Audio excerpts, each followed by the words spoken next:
We've all heard of dinosaurs, but do we actually know what a dinosaur is? What's the first thing that comes to mind when you hear the word dinosaur? A gigantic lizard, maybe covered in sharp teeth or horns? What if I were to tell you that these aspects didn't define dinosaurs at all? It was something much more humble that a particular infamous biologist, Richard Owen, noted in 1842. At this point, 3 gigantic reptiles had been dug up in Europe: Megalosaurus, Iguanodon, and Hylaeosaurus. Owen pointed out that these 3 species all shared a striking similarity: their hips. They all had 5 fused vertebrae at their sacrum, a trait that wasn't shared by other reptiles. Owen had his distinction and labeled the new group Dinosauria. You see, everything in the Dinosauria family tree, from the mighty T-Rex to the itty-bitty hummingbird, share traits. They all have an upper thigh bone that turns inward to fit into the socket of the hip. This gives their leg a pillar-like appearance. Dinosaur hips then follow 2 patterns: Saurischian, or lizard-like hips, or Ornithischian, or bird-like hips. Ironically, birds evolved from lizard-hip dinosaurs in an interesting case of convergent evolution, where the Saurischian hips fused together. So why did dinosaurs develop these hips? Our answer has several parts, but the most basic is for locomotion. You see, dinosaurs evolved from a sprawling ancestor, meaning that the femur connected to the hips nearly parallel to the ground. This means that the animal would have a lateral or hip-based locomotion. This is energetically expensive. It requires the animal to move the entire limb around the hip to move. Dinosaur hips work by changing the hip-based locomotion to a knee-based locomotion. Turning the femur inward at the proximal edge of the bone allows the femur to now be perpendicular to the ground. Now you can accomplish locomotion from solely below the knees, greatly de-emphasizing required hip movement.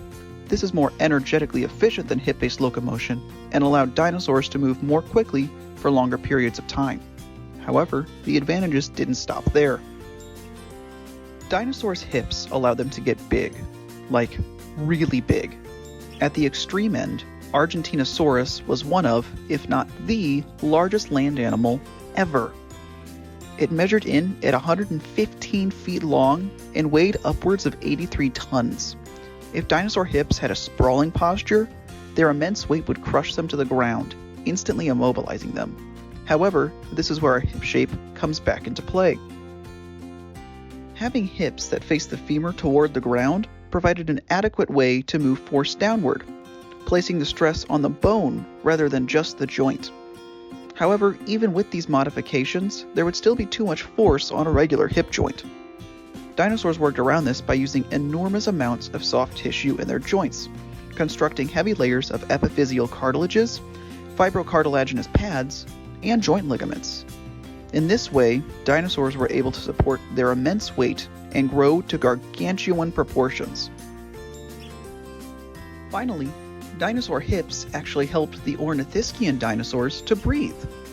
Once again, the Ornithischian dinosaurs are the bird-hipped dinosaurs, which include favorites such as Stegosaurus and Triceratops. These dinosaurs all have a small projection on the pubis, one of the 3 bones of the hip, that points anteriorly. This projection grows bigger and bigger throughout evolutionary time.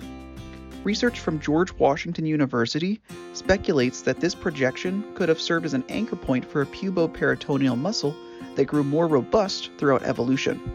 It could have contracted and pulled the posterior lungs, providing a hip new mechanism for respiration. So what's our takeaway today? First, we learned that what makes a dinosaur is all in the hips. Next, we learned why these hips are so cool. They made dinosaurs more energy efficient, faster, allowed them to grow to incredible sizes, and even helped some dinosaurs to breathe. Next time you see a dinosaur in the movies or in a museum, try to look past the big teeth, sharp claws, and find some hips that don't lie.